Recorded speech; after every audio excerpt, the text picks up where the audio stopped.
Okay, so when we looked at soils from the last week, for those who were able to join us, what are the three different components of soil? The three different that we work with? Sand, clay. Clay, Sand, sand, and silt. sand, silt, and clay. They produce a triangle, the soil triangle, and most of our soils are what we call a combination soil with different layers of or amounts of sand, silt, and clay. And so those percentages, like we would measure in our jar, would come up to 100%.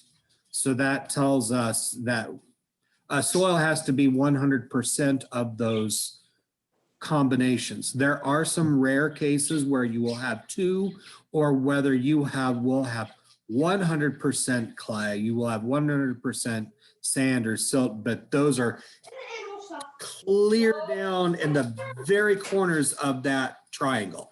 So that probability here is fairly low. So that's one thing to think about, is the probability is low, but it does all add up to 100%. So which one is the coarsest texture? Sand, silt, clay. Sand is the coarsest texture. It is like having it's like looking at big boulders piled on top of each other if we look under a microscope. It is the one that has the most space between the pores, but that creates pore space between the particles, and that allows what two things to move through? Water and nutrients. Yes, water and nutrients pass through. And so it has the ability to drain. And sometimes, does it drain too fast? Yes. Yes. Yeah. And we have low holding capacity because of that. Sometimes that's a good thing, where you need to have a low holding capacity for water, because what can rot on a plant if you have water sitting in the soil and it doesn't drain away? Roots. Yes. Crown. Yes, the crown of the plant. And of course, our wonderful lavender plants that everyone buys, they tend to get here, if you don't amend the soils, they tend to rot. They're very fibrous and very fine. It's kind of like planting a begonia in the soil too. It just has a very fine fibrous root system. So your soil needs to be really well drained for it to survive. And so that's why they live in such specific environments, specific soils that are naturally occurring and where they do so well. So if you think of the soils in southern France that are sandy, that's the reason why they do well. It's also the reason why grapes do well, because it's a really well-drained soil. And of course, of all the wine and brandy produced in France or in Southern California, is the same situation. So where we have naturally occurring soils that protect and help different plants thrive, that's why they grow where they do. And then Mother Nature has blessed them. And for the rest of us, if you're wanting to grow lavender, for example, you're going to have to amend the soils. But the river bottoms in general are very sandy loam soils, and that's where we do have good luck with grape growing in different parts of Nebraska. So they have to be amended less. So if we look at the other far extreme, so our coarsest particle is our sand. Our finest particle is what? Clay. Clay. And clay represents little, you can't even see the particles are even hard to look for in a microscope. They're just massed together, smashed together. They have a lot of affinity for each other and they bond very tight. And that's why it's very hard for water to pass, because there's very little pore space between all of them. And they're there and they get caught. And so water will sit on top and it moves to the side, or it'll move to the side and slide over somewhere else because of those particles being side by side by side, smashed together. So I had an example with kitchen products. What kitchen product resembles clay the most? Peanut butter. Yes, peanut butter, because it is those are particles that you cannot distinguish from themselves. They stick together very, very tight. And when they get wet, they almost have a greasy appearance. And clay soils do have a tendency to have kind of a greasy appearance to them. And that water moisture just slides right off. So that leads us to the middle, which is what? Silt. Silt is our moderate, and it is a mix. It has some loam, it has some sand, it has a little bit of everything. You can feel different particles together, and it has moderate water drainage and water holding capacity, as well as nutrient drainage and nutrient holding capacity. So that's why it is the happy medium. That's where most of the soil triangle, if you look at, quite a bit of it is silt or silt combination, thankfully. So we have the ability for plant roots to be able to penetrate those layers. They can push away and they can grow, and it does well. So for instance, root crops such as our potatoes and carrots and onions that have to grow and expand in those soils do well in a sandy soil or a sandy loam soil, because they have the ability to push those pore spaces away and grow up. So that's really, really, really nice. So that is a benefit of the three. So. Okay, we got someone on that there's some background noise. If we can mute that. I don't want to. Okay, maybe that did it. So I understand. I had my son out running around and looking into the camera last night or this evening as I was trying to hurriedly eat supper and then send them upstairs. So I understand. So we have sand, silt, and clay. We have the triangle. We have the water and nutrient holding capacity differences. And so what is one item that you can amend a soil with to break down heavy clay?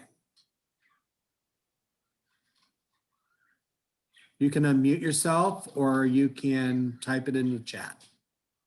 That would be organic matter. Yes, organic matter, lots of organic matter, many different forms. So we think of shredded leaves will work. We can use grass clippings.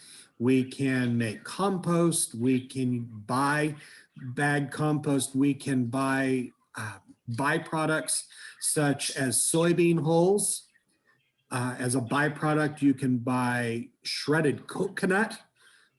And some box stores that you can use. You can also purchase cotton seed from cotton gins. That's more of a southern item, but all of those work well. Grass and broken down grass and shredded leaves work excellent as well, but we can incorporate them. We'd like to incorporate them, a full foot, mixing it in really well, preferably with the tines of a pitchfork or a potato fork or a spade, better than the tiller, because the tiller, those tines, as they rotate really fast, can produce an artificial hard pan layer. So that can be a problem where it looks fine on top, but you've accidentally made a layer that has to be broken up deeper. And so some of our purists with our soils don't want us to use the tiller, and I understand that. And it depends on how big of a space you have to manage and how much weed pressure you need to suppress and what you're doing with it. But incorporating that organic matter in mechanically definitely helps. And so that's good, because we can increase the organic makeup of the soil, which reduces some of the need for our pre-plant fertilizer. It also allows us to have more pore space in the soil, whether we're too sandy and needs some more to hold everything together, or to break it down and let it drain. So it can be a real game changer for us. So any questions on any of the materials that I have sent out from last week's class? You will get a recording and you will get a quiz, but it will be after this. So I got through my meetings and everything we've had to tackle lately. So If you let that organic matter stay on top of the soil, it will take a while, but you'll eventually get that without rototilling. yes, if you leave it on and you just let it rot and break itself down, it will go in.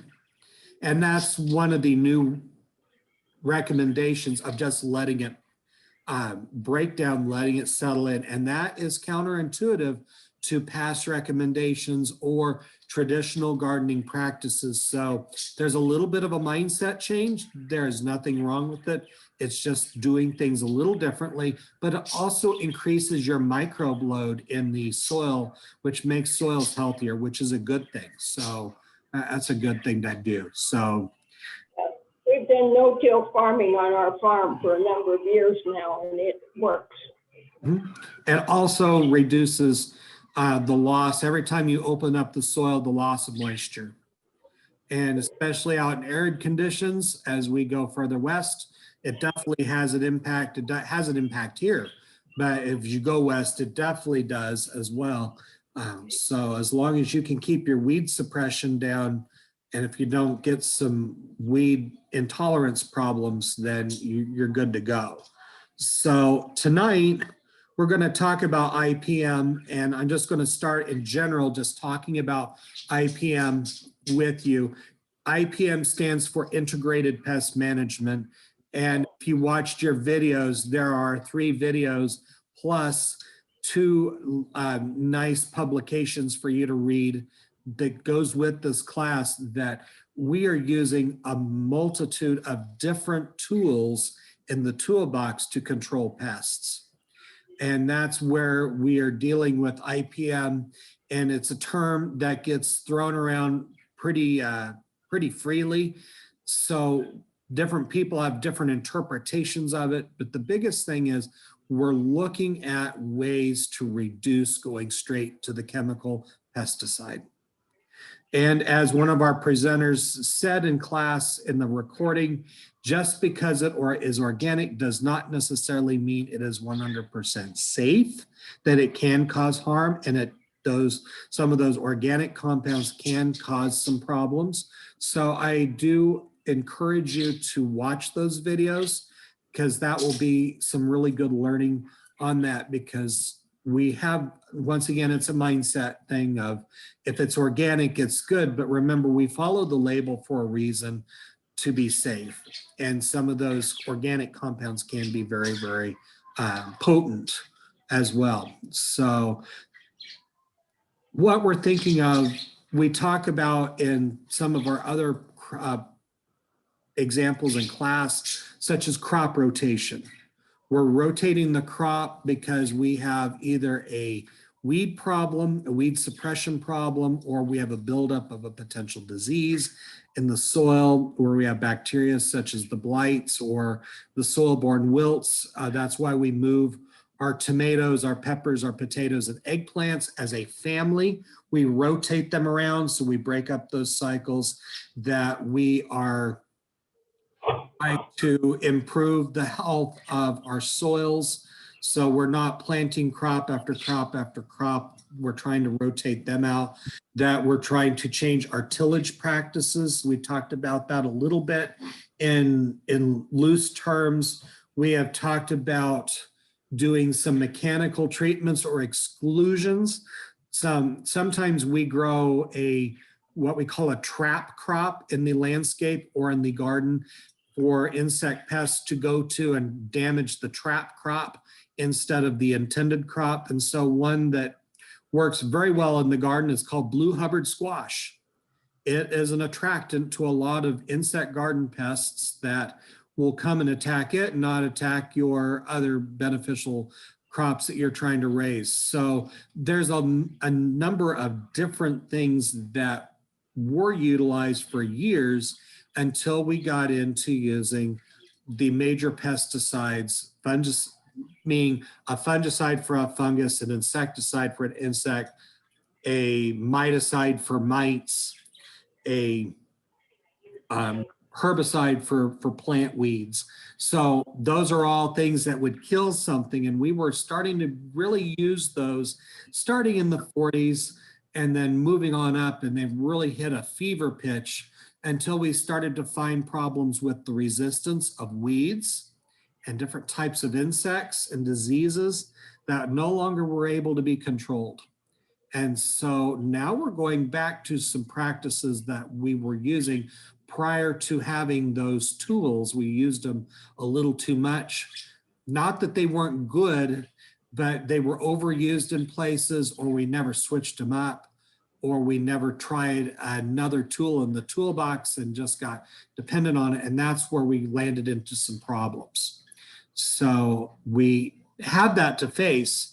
And as master gardeners, we want to share the tools in the toolbox that are the most beneficial. So I'm going to share my screen here, and we'll talk about the pieces that we have here on our toolbox.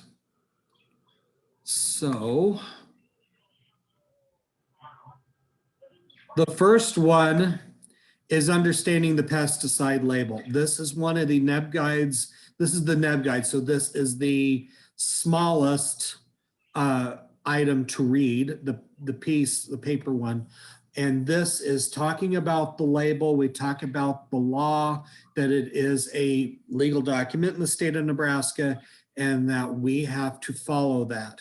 So we talk about the different pieces that are in here. And so we have people that will call, well, I bought this gallon of blank, whether it be 7 or whatever it is, and I lost the label.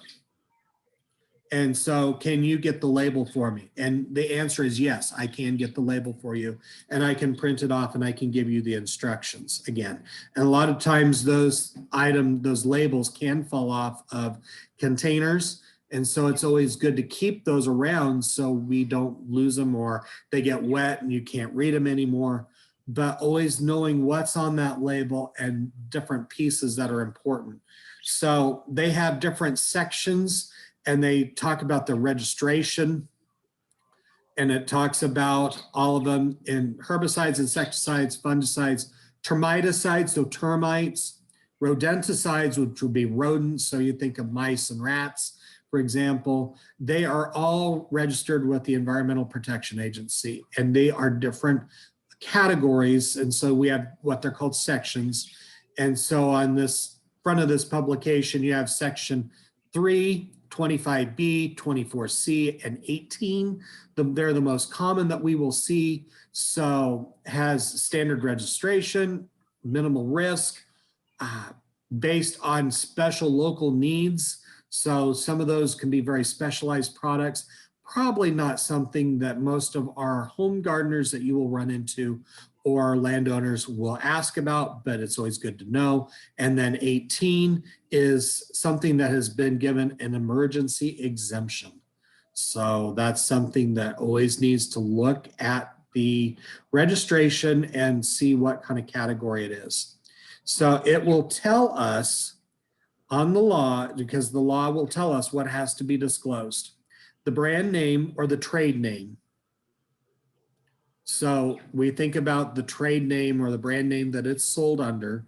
And that's one of the reasons why, because that changes so often, we cannot tell people to just go and buy X.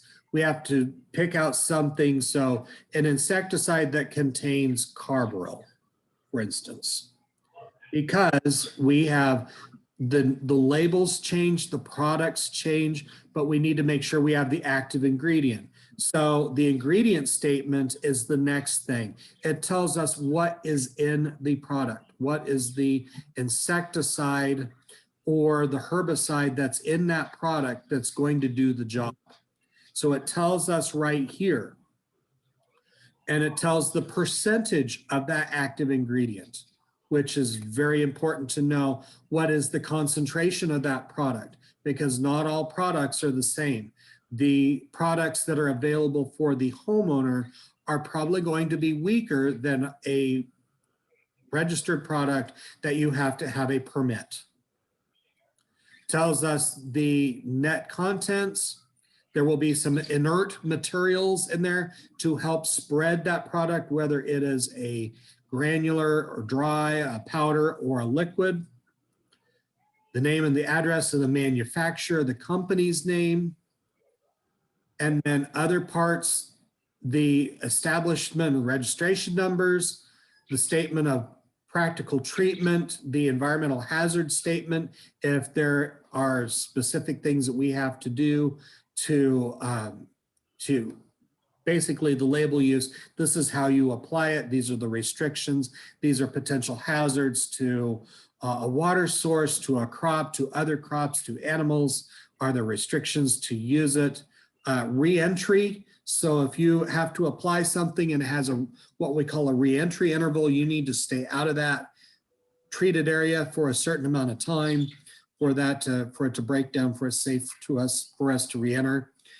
Some of our products also have re-entry levels for livestock, or in the case of homeowners, pets. So we have to wait 24 hours until we let the domestic animals out back in there. And if there are any harvesting or grazing restrictions, so if you apply this, you need to wait 14 days before you pick the tomatoes off, for example. That's just one I'm throwing out, but it tells you about that. Also, storage and disposal, because we have products that people will find, either they have bought and they've forgotten, and it's sitting outside and it's frozen for 3 winters. Is it going to be effective? Read the label, or at least find one of us that we can find the label to say, is it even something that's even safe to apply anymore? And then if we need to dispose of it, how do we dispose of the item? And so it sometimes gives us very specific instructions, and some of our communities have pickup days for pesticides as well as paint and other items that go to the county landfill or a transfer station. So this is really important. We talked about all these items as a blanket statement. It's always good to look at what we call signal words. So it'll talk about the signal word and the category and then the toxicity level.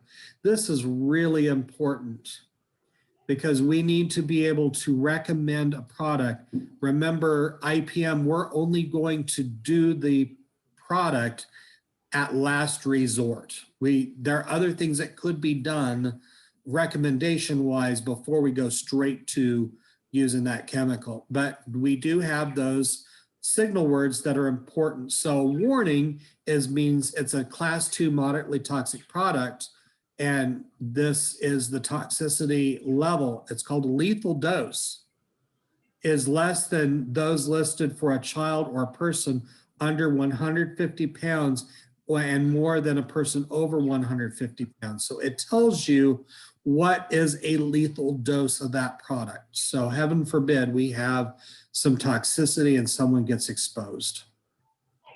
So it's always good to look at these and look at that label. Where is the information that gives us the signal word and the category and how toxic are we using? That is the reason why if you are using a registered product that you have to have a license for, you need to follow all those label instructions regardless. And that's even true with our lower grade, less toxic, less potent products that a homeowner can buy. We are expected to recommend the complete safe handling of that product, applying, storage, and disposal. That's why you sign that pesticide statement. And so This just gives you some more discussion of these in general terms. So I just wanted to show you this NEB guide. Please do not brush it off. Please look at it, read it, look at the examples of the that we have here in this NEB guide. We talk about pollinators. It's very important that we see any sections that could have some toxicity to pollinators. We are becoming more and more cognizant of the need for our pollinators and how they have been harmed and populations have been damaged. And so you'll see this red diamond with a honeybee in it, and it looks for the hazard icon on there. So it's really important to follow that as well, because many of us are trying to preserve pollinators or to improve our pollinating habitat. And so that is something where we need to keep products like this away from.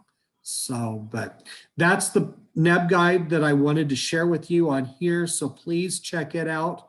Please check out the videos that I sent. One is longer, one is over an hour long, but it's part of our module. So please make sure to check it out. So the next piece is our pesticide safety in landscapes.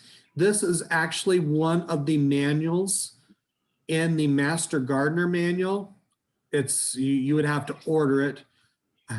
I was able to download it and send this to you. A lot of these faculty on here, Jan Hingstrom and Clyde Ogg, they were very much a part of the Pest Ed program. Clyde just retired, and Jan does work here at UNL, also lives in Nebraska and works remotely, and Aaron Bauer. So they have put this together for us out of the Pest Ed office in conjunction with the Master Gardener program. This is a great publication also to look at the laws and the regulations in the state and having that understanding. Okay, so that's true. Maybe there are 4 links and they're under 30 minutes. I'm sorry. Some of those do get long. So I will double check that to make sure, but there are several videos to watch and they're not terribly bad. The time goes pretty quick. So, and those will help make all of this make sense to you. So when we talk about a lot of this, we will talk about the pesticide label, and that's in that NEB guide that we looked at, but this gives us a longer explanation of the pesticide laws and the pieces, the components of that label. So that is really good to have. Our Master Gardener manuals have been ordered and we will receive those. I will either need to go to Lincoln to campus and pick them up or have someone that's coming west to pick them up from Lincoln and bring them to me, and then we will get those in the mail. The nice part about this manual is where you have the 1, 2, 3 through 8 here. Here is an example of a label and where these different pieces are found. So you can literally go 1, 2, 3, 4, 5, 6 all the way through and find the examples on the label, what they are and where they're found at. So let's look at some pieces here. So we have the active ingredient as glyphosate. Glyphosate, one of the trade names is Roundup. So, and what's the active ingredient? What's the percentage of glyphosate in here on this NEB guide?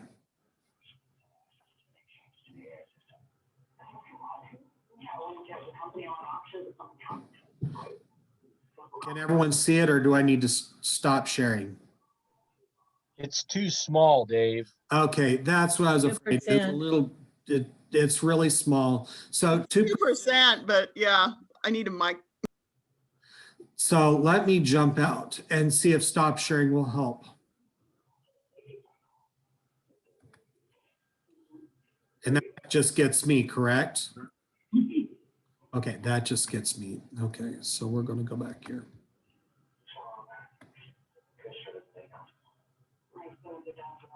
So we'll zoom this up. How about that?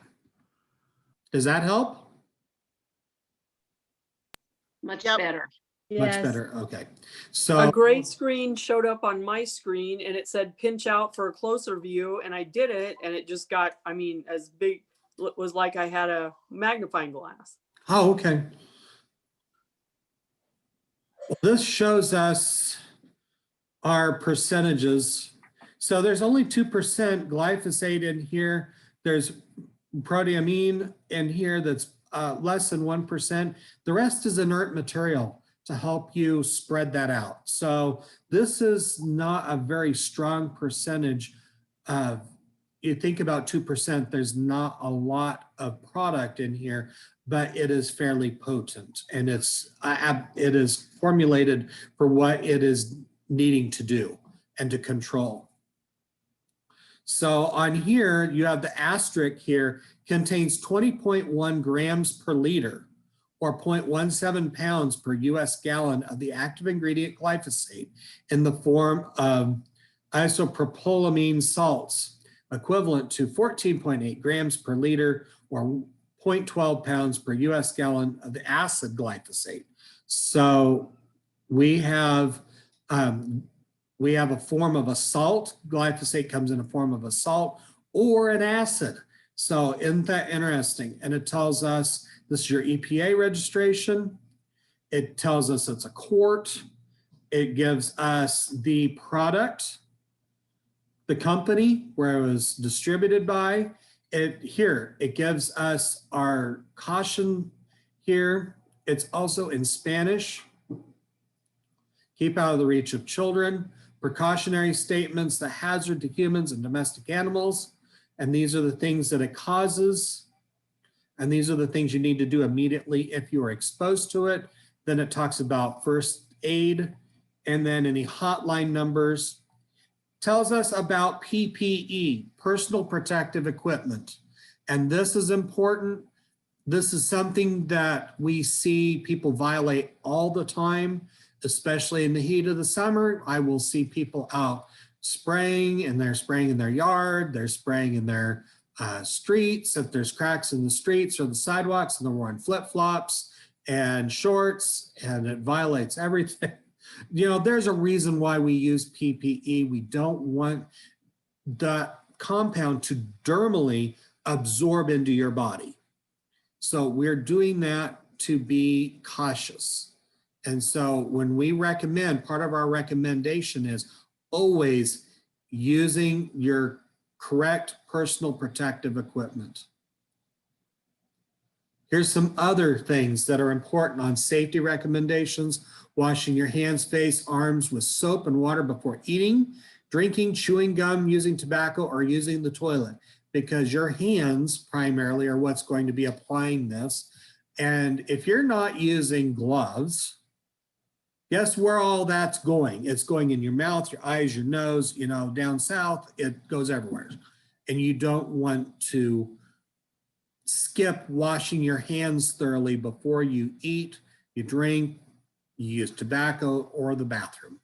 You know, there's a reason for that. It's not just an exercise, it is a safety precaution for your health. So like it says, remove the PPE immediately after handling the product. So when you're done, you need to take it out and then wash the outsides of the gloves before removing. So you wash those, and before you take your hands out of them, and as soon as possible, wash and thoroughly change into clean clothing. There was a NEB guide on washing chemicals with pesticide residue, and I need to see if that's updated. I could send that to you as well. It has your environmental standards, hazards, so directions, avoiding water sources, and some products are labeled for use around water. There is a version of Roundup that's called Rodeo that has been labeled in the past to use around more aquatic settings that does not cause harm to organisms. So talks about that. Our directions of use. Non-agricultural wise use requirements, it's really important. It talks about unwanted grass and weeds. It prevents it for 4 months. So applied correctly, it can produce control up to 4 months. And this is where it's used on driveways, sidewalks, patios, curbs, gutters, and along fences in landscaped areas, except for vegetable gardens. Here's a big trigger word, except for vegetable gardens. Because people sometimes will want to use a weed killer in their garden that is not labeled for food. And we cannot recommend that. So that's always a good thing to remember as well. Talks about when to apply and how to apply, literally with step-by-step instructions. And I know we're probably preaching to the choir here, but we also have to know that we have to share this information with the public that may not understand the importance of why we are taking care of this. So it tells us when to replant. So once we have applied this product, we cannot be planting trees or shrubs within 2 weeks' time. There will be some probable damage or death to that. So trees and shrubs, 2 weeks, annuals, 4 weeks, perennials, 2 weeks. Other sensitive annuals such as begonias and petunias may recover if transplanted into treated areas. So they have that listed out of what to not plant. You're going to have to wait. So you can plant later, but you got to wait for that product to break down so it's safe for the plants to have any success of growing back again. And then your storage and disposal, any warranties, and there's also a limit of liability. And that is where we have to remember that the person who is applying must follow the label. We are covered in that sense where we are following the label and we're recommending the label, and you have to follow the label, then that is also protection for us. Also, it's a legal document and we were bound to follow that legal document in the state of Nebraska. So this just gives you an idea. Once again, here's your signal words and your lethal dose. A lot of these things. So it's good for you to read up on this as well. It's very important to have this in your toolbox to know these items, because it is very tragic when people do not follow the safety precautions. You think about dermal, meaning it's going into your hands if you don't wear gloves or you're not wearing long pants or shoes to cover that, so it's not literally just coming right in contact with skin.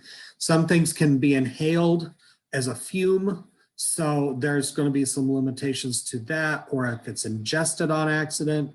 And so it's really can be very tragic when people get very sick from having that exposure over over your body over time, can cause some major health problems. So, and that talks about wearing the appropriate clothes, talks about disposal. So please read this in depth. And since it's nice and cold and we have nowhere to go, this is a perfect time to do that. So if you haven't done that, go ahead. And it talks about the different types of applicators, such as our rotary spreader, the whirlybird, or a drop spreader, because we have both. The drop spreader seems to be more even in its application, which is really beneficial for us. We have hand dusters. We also talk about using overlapping when we're doing our split rate applications. It's really good to follow these patterns so you get an even application and don't end up with strips. Sometimes you'll look and you'll see where there will be strips in a lawn, especially, or a landscape where something's been applied way too thick on accident and they did not evenly distribute it out. So that's something that you will see very many times. Also talks about our home containers and making sure that it's dedicated for that product. So, you know, if we're going to say it has 7 insecticide on it, if you use 7 on it, please put a label or something on there that's not going to wash or fade away that says there's 7 insecticide in there. Don't accidentally fill it up and use it to mist your house plants or something else. So definitely be mindful of that.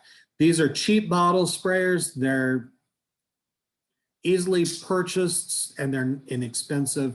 So please be very careful. Some of our products have to be stored in dark containers because the sunlight will break them down. So look at the label on storage. If you have to make a concentrate, it has to be in a dark container so it doesn't break down. Kind of like peroxide. Peroxide is one of those examples. There's a reason why it's in a brown bottle when you buy it, is so it doesn't get exposed to the sun and break down. So this is a nice publication. You will see it in your manual when you get your manuals, or if you have your manuals, and then also here in class where I can send you the link ahead so you can download it. So if you don't have this one, this is a really good one to have part of your library. It also tells you how to calibrate how many pounds of a product in a different scenario. So here's a scenario right here talking about this 13.88 pound of herbicide will cover 5,000 square feet of turf. So you have to calculate how much you need to apply in your, you measured out your area, it's 4,500. So how do you need to break it down? How many pounds do you need to apply in your 4,500 square foot area that you're going to treat? So that's important to know that. It's not just open and dump. We have a lot of people that sadly will open and dump. One, it's off label, which violates the label law. And 2, it can cause harm. So, and that harm and that label are simultaneous. There's a reason why it's calibrated where it is, so we don't cause extra unintentional harm.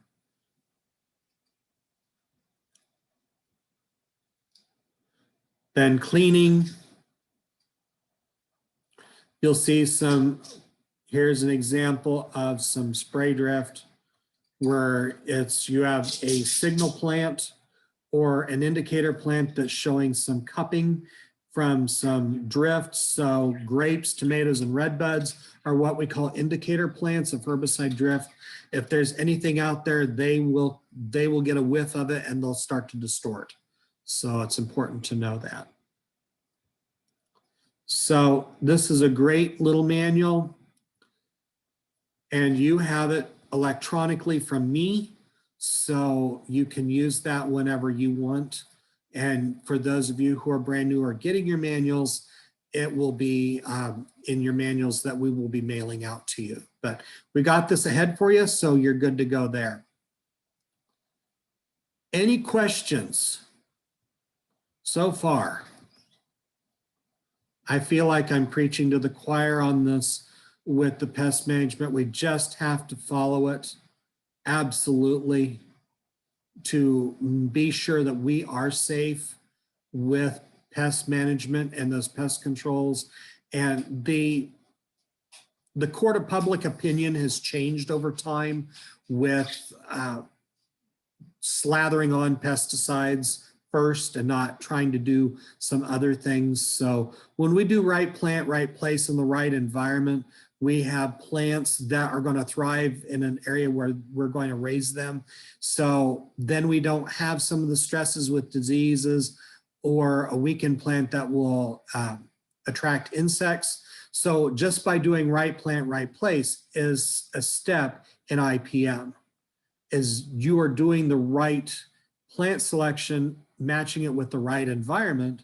So that allows you to become less reliant because maybe you don't need the pesticide now because you've done the homework ahead. You planted that tree correctly in the right place. It's the right species for our region, for example. And so it's going to have a better chance to thrive, and we don't have to rely on those topical pesticides. So that's really important to do. So some of you have asked about the code. I did find the code on our in our Google Classroom that you can watch. So I'm going to click over here to stream. This is our class code, F2 TD63N. So if you are in Google Classroom, if you have a Google set up and look for Google Classroom and log in and you need a class code, this is the class code to go into the whole setup.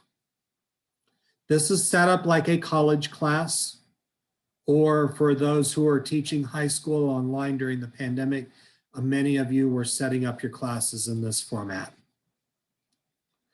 And for those who don't have the ability, I just simply take the pieces out and I send it to you on email, and you can surf through those pieces as they come up. So for those who like to get in here early, you're welcome to have that and to look at it. So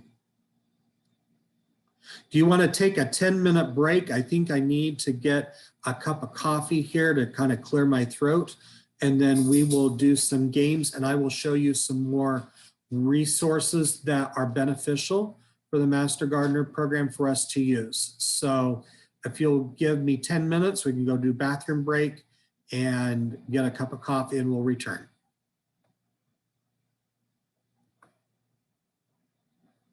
Oh. Yes, Zeta, I can go back. And I knew you would have a code, or you would have Google Classroom. Here it is.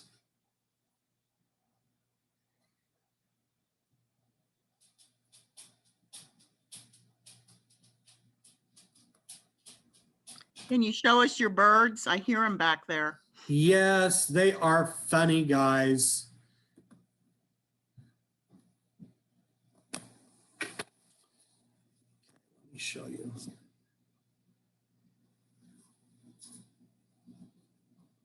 We have 3 parakeets back here. And so they're, only one of them was ever bought by me at a pet store. That's Ladybird. She's back there in the back. She's a hen that likes to sit in her nesting bowl. And then Emily is the yellow one with some green, and then Rainbow is the rooster in the back. Rainbow and Ladybird were both bought off of buy, sell, or trade pages. So they were resume recording. So my little red dots go blinking, but these are your videos that we have here, the IPM videos. So there's one that's 14, one that's 23, one that's 16, and one that's 20. So those are not so bad. So we talked about the 2 pesticide publications, the pesticide and the safety in the landscape, which is the same as your guide that's in your Master Gardener manual for those who are newer Master Gardeners, and then the understanding the pesticide level. So we talked through both of those guys. So now we're going to go through and do some of the games, and then I will show you a publication from Iowa State that we'll talk about, and then we can wrap up for tonight. So let's do some vocabulary. Not as many tonight, and be sure to yell out your name or an answer and unmute your microphone or chat in the chat box so I see the flashing light whenever we get questions on the chat. So, a chemical that can kill some type of plants, but not others. And so this is one that use some of your deductive reasoning to answer this one. Selective. Yes. Selective This is herbicide. selective. And we see selective a lot with different types of herbicides. For instance, if you're getting rid of a grassy weed in a turf lawn. So you end up with goose grass or orchard grass or downy brome, which are all monocots. They're all grasses, and you're trying to control it out of a grass. That is going to use a selective herbicide where that herbicide is going to target the plant that you want to get rid of and not harm the bluegrass, the buffalo grass, the zoysia, or the Bermuda. So very good. Okay, a type of grassy weed that produces new stems through tillering.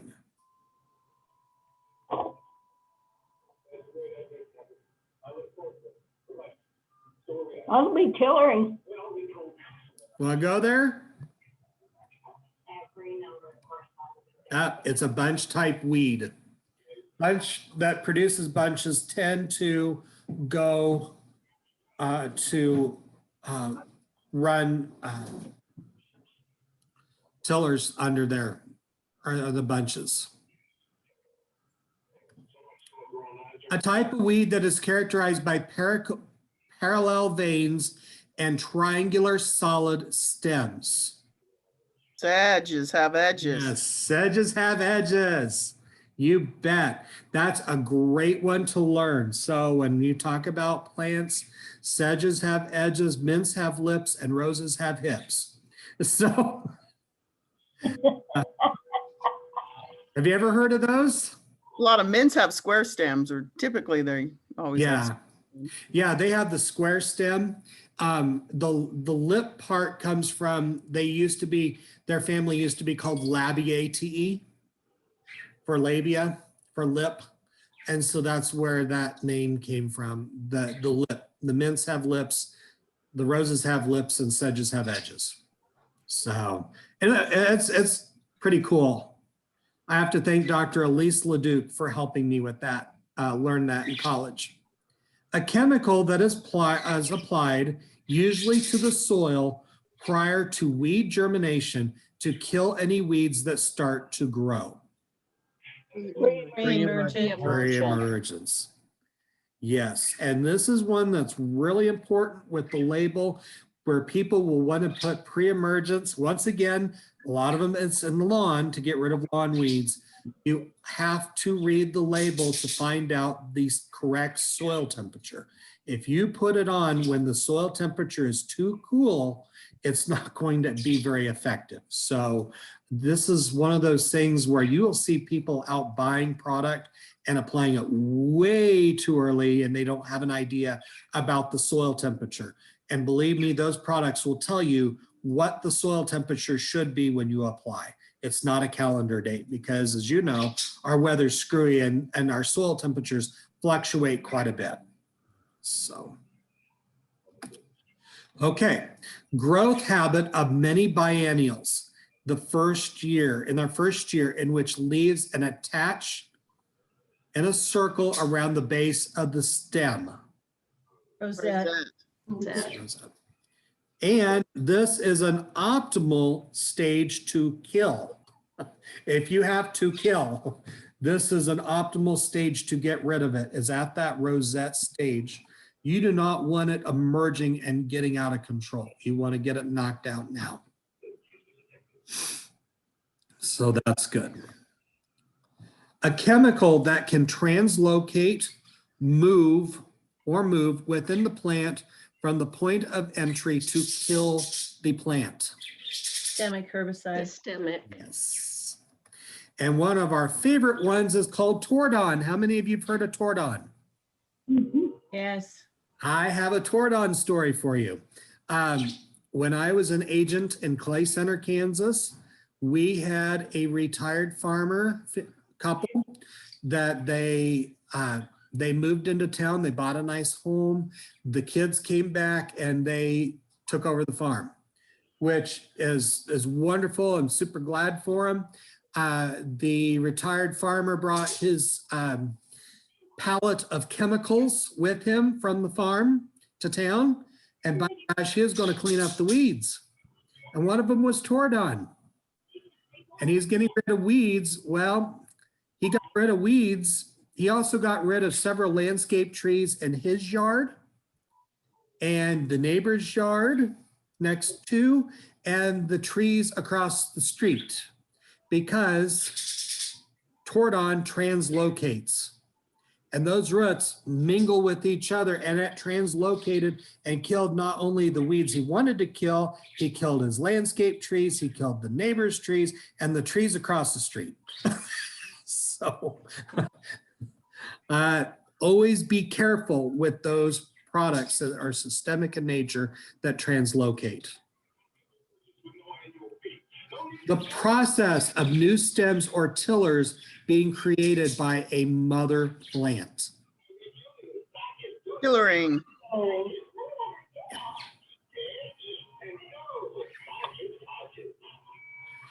So there you go. We talk about tillering and how we get new stems are built, and we hear about tillering in crops all the time, but we also see it in our landscapes as well. Okay, the practice of planting new plants in the crop residue from the previous year's growth. Ladine will know this one. No Okay. no kill. No till, that's right. So- okay, the next one, a weed control technique that uses the radiant heat of the sun to kill a weed population. Solarization. Polarization. And this is where sometimes we will cover materials, cover plant materials or an area that is very heavily infested with a plastic, for example, and we're going to solarize it and let it literally bake under that plastic or that barrier. And that's what solarization is. That is a non-chemical process where you're not bringing in an added chemical or applying it. You're using the power of the sun along with that barrier to basically cook the weeds. A chemical that is sprayed on weed foliage and kills only the plant tissue it touches. contact herbicide. Yes. So that's why we use a lot of contact herbicides in flower beds and very tight spaces. And so you can use a paintbrush or a sponge brush or sometimes an old roller where you're literally putting the plant that you want killed on a piece of cardboard and you're literally painting it. So it's that contact herbicide that's killing it right there. So, you know, you're working in very tight quarters and you're trying to get it contact killed. Okay, a weed that does not need to cross-pollinate in order to set seed. A self-pollinating weed. Both compatible. And that would tell us it has a complete flower, correct? Mhm. Male and female flowers, and they will drop their own pollen and fertilize themselves. The last one, a dicot. So here's your clue, a dicot weed with net venation and multiple leaf arrangements and structures. Broadleaf. That's your broadleaf, because we talk about the dicot, that was one clue, netted venation, and then multiple leaf arrangements. So you had 3 clues in that one. So there's that.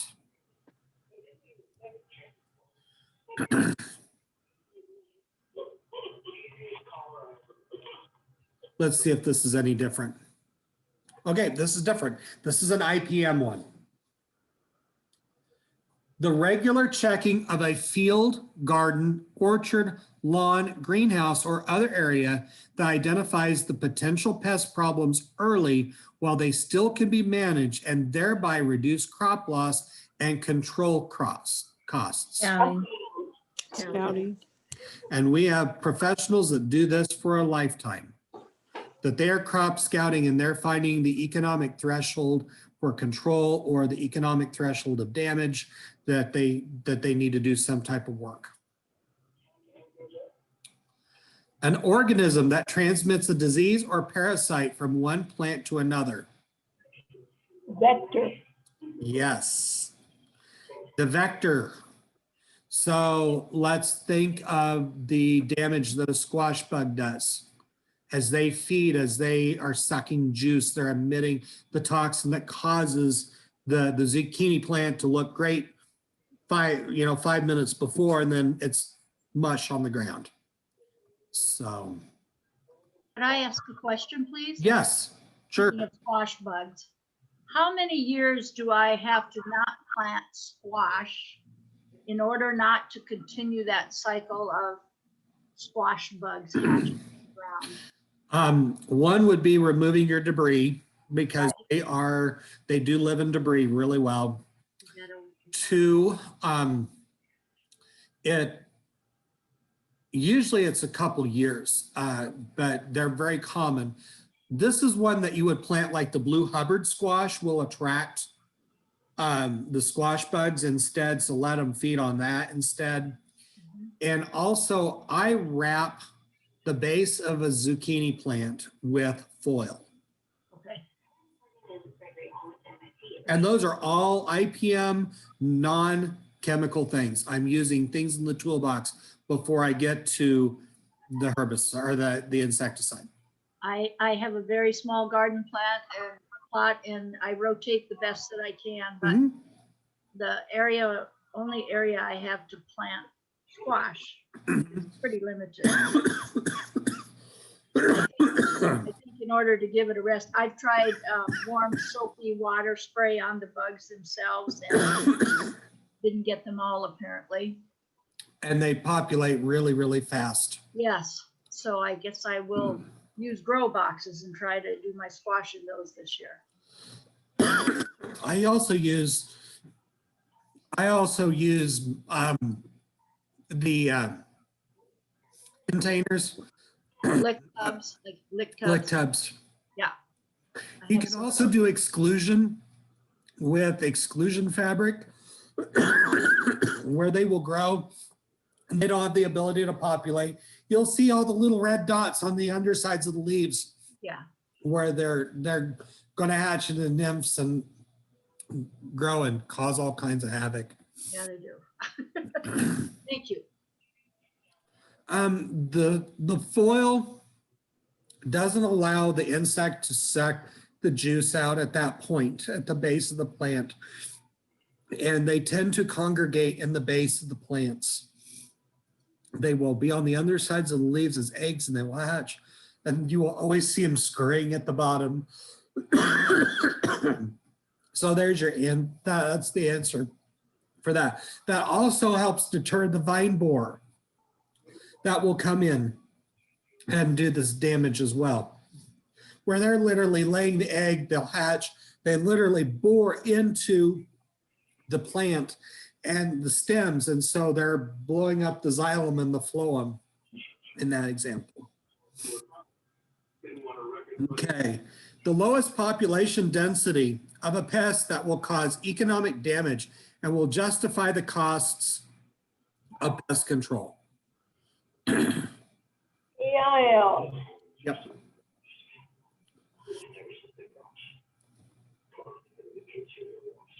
And we talked about that right before we answered that question. Any organism that damages or disrupts the plant growth, such as weeds, birds, rodents, mammals, insects, snails, nematodes, and plant pathogens, such as bacteria, virus, fungi, or omocytes. What is it called? It's called a pest. We have lots of choices on that. An environmentally sensitive approach to controlling pests that uses a combination of cultural, physical, biological, and chemical controls, as well as common sense and economical practices. The goal is to effectively control pests with the least possible hazards to people, property, or the environment. Integrated pest IPM. management. That is a good definition of IPM. And common sense is the most important part. Yes, and man, there sure doesn't seem to be a whole lot out there right now. And part of it is we have people that don't know. And so we have a teaching moment. And so maybe they don't know, but here's our chance as extension educators and as master gardeners to share the correct information. And that's the beauty of extension, that we're sharing the correct science-based information with them to help them build their personal knowledge toolbox. So the point at which the volume of a pest reaches an unacceptable level and where some type of corrective action to reduce its numbers is needed and economically justified. Action Action threshold. Threshold, yep. So where I got to do something. So that would be finding 8 white grubs in a square foot of exposed soil when treating in a lawn, for instance. That would be an action threshold. You have 8 or more, we need to be treating. So.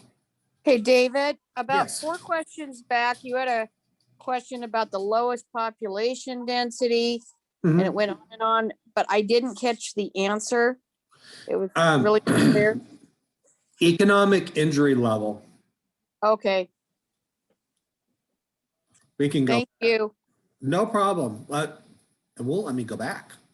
Darn it. Once you do it, you do it. A chemical that is used to control insects, weeds, fungicide, rodents, and other pests. pesticide. A pesticide, because this is an insect. Insects are controlled with an insecticide. Weeds are controlled with a herbicide. A fungus is controlled with a fungicide. Rodents are controlled with a rodenticide. And then other pests, they all fall under the umbrella of pesticide.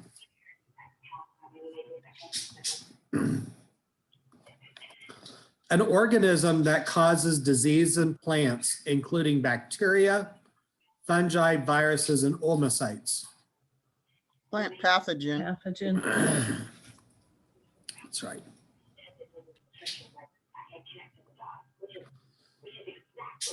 A filamentous protist, including water molds and downy mildew that can cause diseases such as blight and rot. So we know it's not IPM. We know. Oh, my seat. Yeah. And that is an egg structure, because you think about oocytes, oomycete, that's an egg structured protist. A natural predator or parasite that controls the population of pests, such as insects, mammals, bacteria, or other microbes. Beneficial. Yep, that's your beneficial. Think about all the bats that go and pollinate the fruit crops, such as your bananas and your other tropical fruit. You know, it's a mammal doing the job. They have butterflies, but they also have those kind of things too as well. David, are we supposed to be seeing your screen? Can you not see the screen? We're just seeing you. I'm seeing the screen. I see the Yes, me screen. too. Huh. Oh, I'm only seeing David. I see the screen. I see the screen. Maybe you need to change your speaker view. And I've learned that, the presenter mode. That does make a difference sometimes. And that was something I learned by gosh and by golly too. Okay. A chemical that is emitted by insects to attract mates and which can be synthetically produced and used in lures to attract insects for monitoring. Pheromone. Pheromone. There you go.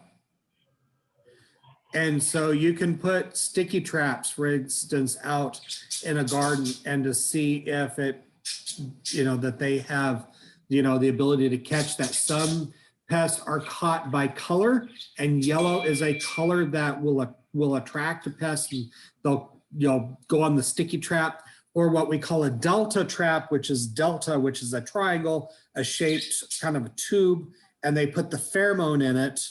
You can buy the pheromone, and so it'll literally attract it. The only problem with that one, in the case of the Japanese beetle, is that if you put traps out for Japanese beetle, you will not only attract, you'll attract the ones that are there, but it'll also attract more. So you accidentally bring in more than you intend to deal with on accident with a Japanese beetle trap. A chemical compound that can be applied to the leaves of plants to reduce transpiration and provide protection from plant pathogens. Transparent. Yeah. So that was kind of a deduction, is like, well, yeah, that's pretty obvious, but that works out pretty good in the sense to teach in this way, because then we can talk about those examples. Now, let me get to this other link here. Let me stop share for a minute and see if there's any chats. The foil works pretty good, and that is one that produces a barrier. And so that insect, whether it be the squash bug, doesn't have its ability to feed on the juice on the stem of the plant at the base anymore. It's a barrier. And it keeps them away. And also has the vine stem borer that causes a lot of problems as well. So we really can appreciate using those tactics. So let's see what else we've got.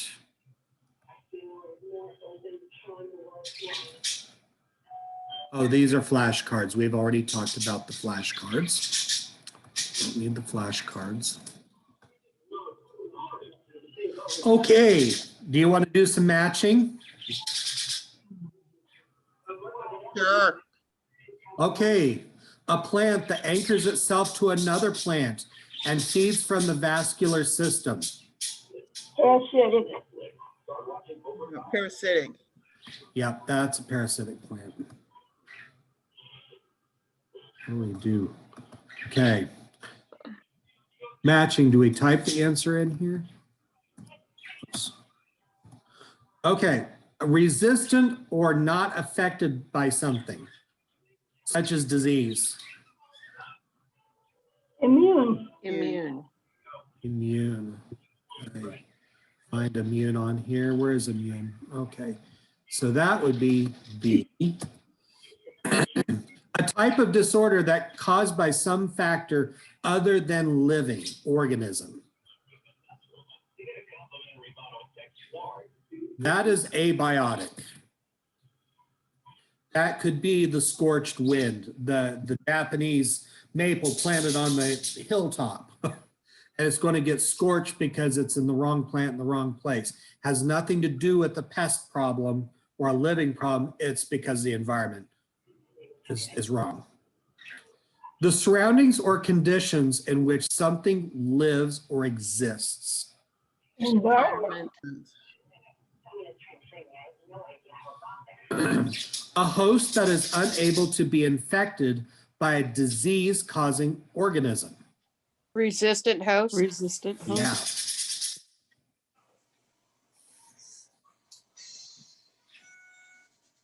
You think about your orchids, how you love your orchids. Orchids and bromeliads, the bromeliads, your tropical plants that we love are parasites on something else in the tropical environment. Did you guys know that? They latch on, they cause problems. An indication of a disease given by an observable presence of pathogens or its parts. Sign. Fine. Okay. A person who studies insects. Entomologist. Entomologist. Yes, there's our entomologist. An organism that causes diseases. Pathogen. Pathogen. Let's find it here, David. Okay.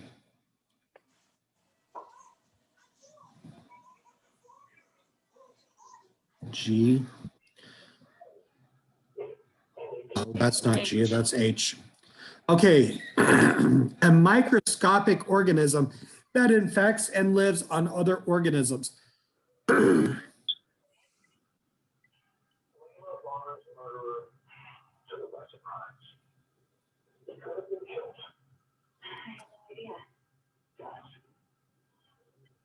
Biotic, pathologist, subsystable hope, system, toxicity. Virus. Yep. And there we go. Sorry if I'm croaky. A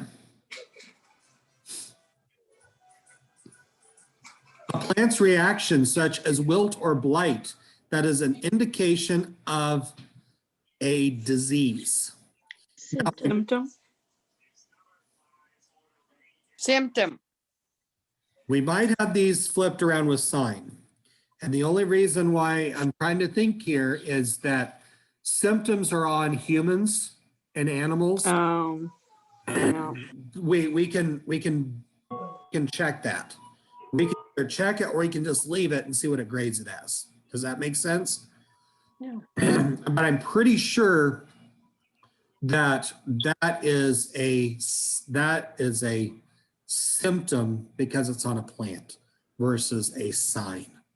Because we have to judge veterinary posters at county fairs, and it'll talk about the difference between a sign or a symptom. And that's already in the score sheet, so that helps me remember. Okay, a host that is prone to disease. Host. A person who studies diseases. Pathologist. This is the pathologist. So,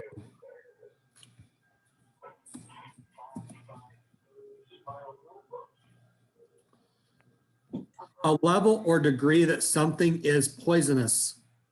Toxicity. Toxicity.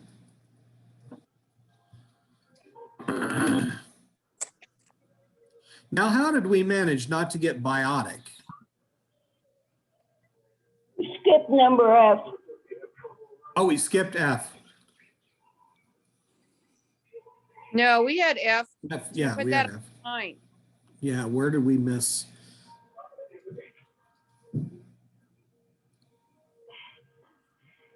E, we used A, B, C, D, E. Okay, someone send me something in the chat. What are we missing here?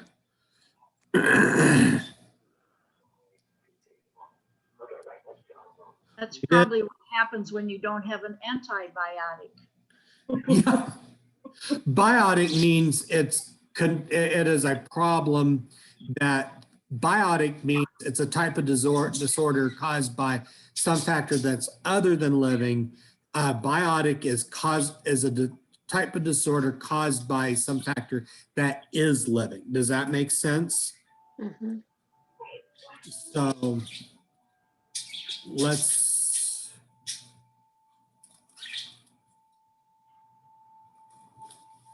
look at that. L. L. Yeah. Yes, there it is. We did skip it. There you go. We found it. And it's hard when you're down to that last one. It's hard when you're down to the last one and all of a sudden it's like, oh, okay, now we got to figure out which one. So let's check the answers.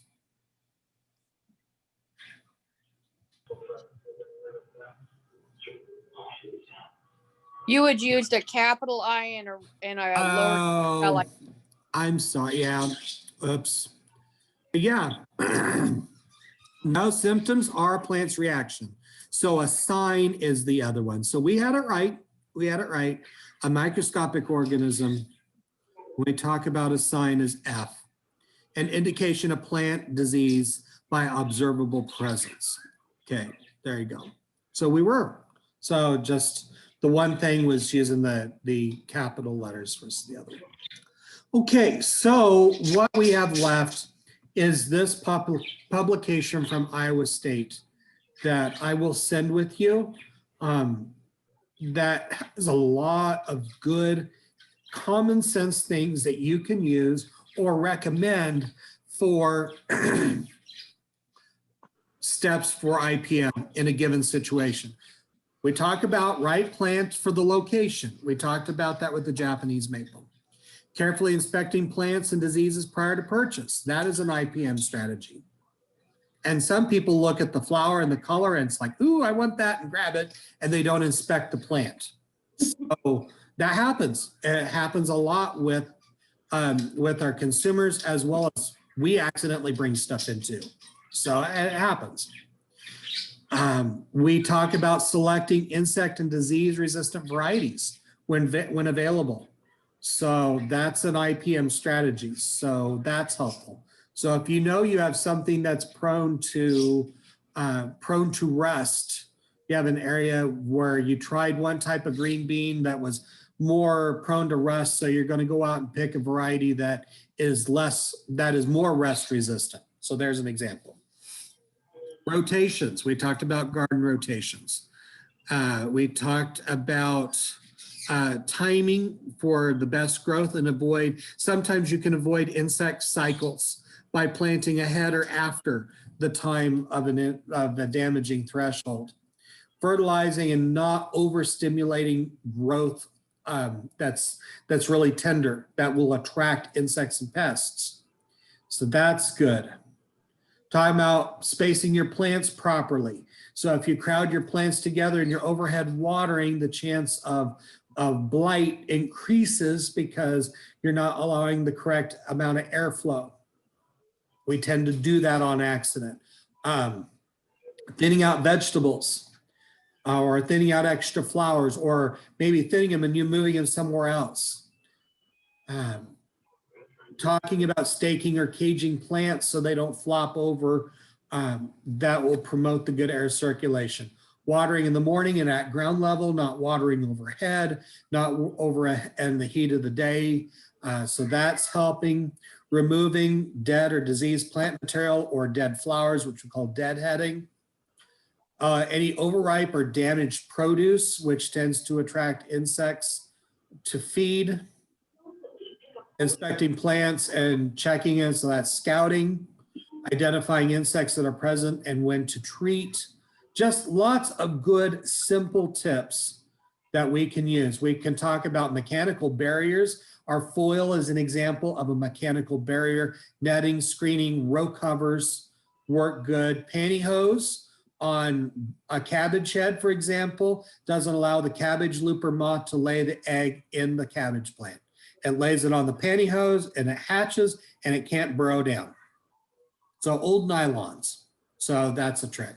Yes, Nancy, you have a question? No, I just wanted to repeat something that someone said to me a long time ago. The best IPM for your garden is an attentive gardener. Yes, paying attention. I've always loved that one. Yes, paying attention is what's important. And when you pay attention, you see all these cues. You know what you're doing. But we've lived in such a rush, run world and society that we have stopped to pay attention. We have stopped paying attention in general, and that's what gets us into trouble. So we talk about traps in here. Here's an example about Japanese beetle. These traps consistently attract more beetles than they catch and draw more beetles to your garden in the landscape. The use of the Japanese beetle trap is not recommended. So it's reinforcing what I already said. So, and I just pulled this publication up, but I do like what Iowa State has in this publication to talk about. So it talks about mechanical control, removing a pest, such as your ability to pick off the Colorado potato beetle. And so that's hand picking. You don't want very many potato plants to be picking them off of, though. And you can tell when their cycles come in. So sometimes you can plant later in the cycle and use a shorter variety, shorter maturity, depending on where you're at, to avoid the infestation of the Colorado potato beetle. And also weeds are a place to house a lot of pests and also debris in the garden. So the debris is always a wonderful hiding space for our wonderful squash bug friend. Then we talk about your biologicals controls, and we have lots of natural enemies we can attract.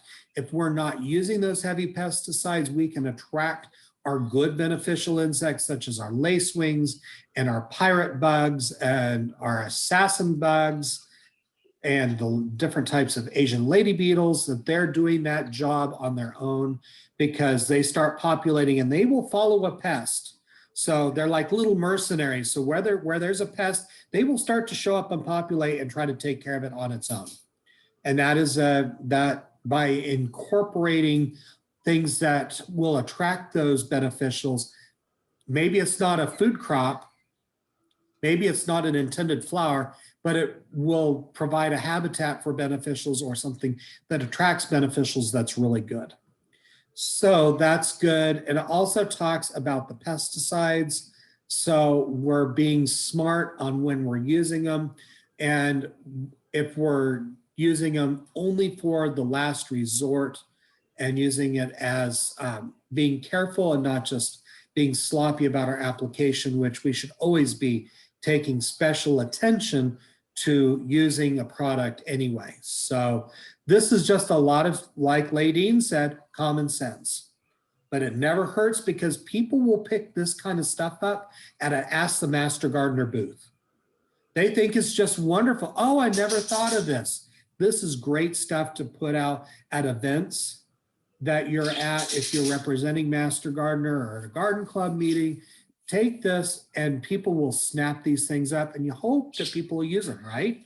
So lots of great things. I will put this in an email with the recording from this class and the quiz.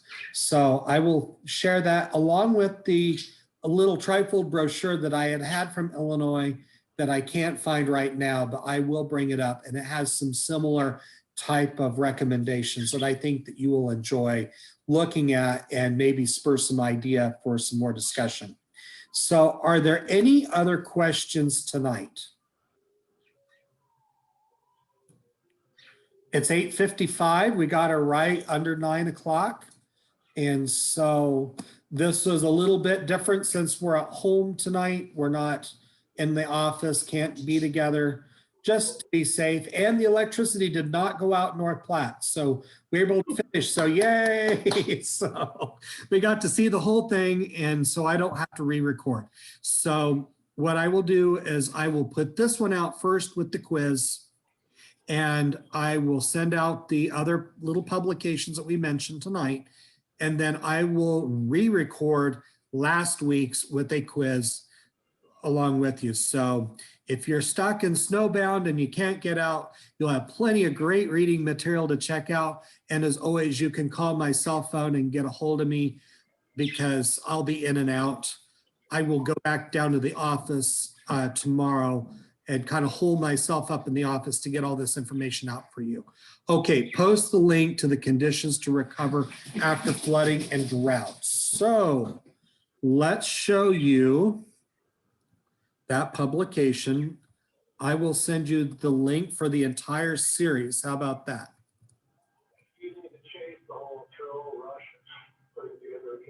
It's called Weather Ready Landscape. Can you see the screen? Mhm. Ready Landscape? Yes, perfect. Thank you. And it's weatherready.unl.edu.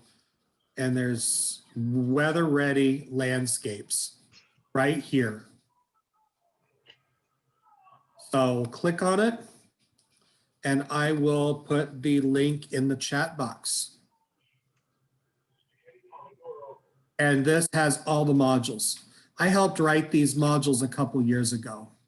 And they've been handy, especially for clientele that they want a quick and easy answer, especially after an event happens. Because you will always have more calls on a reactive thing. If something happens, people want to react, people want to fix it right now.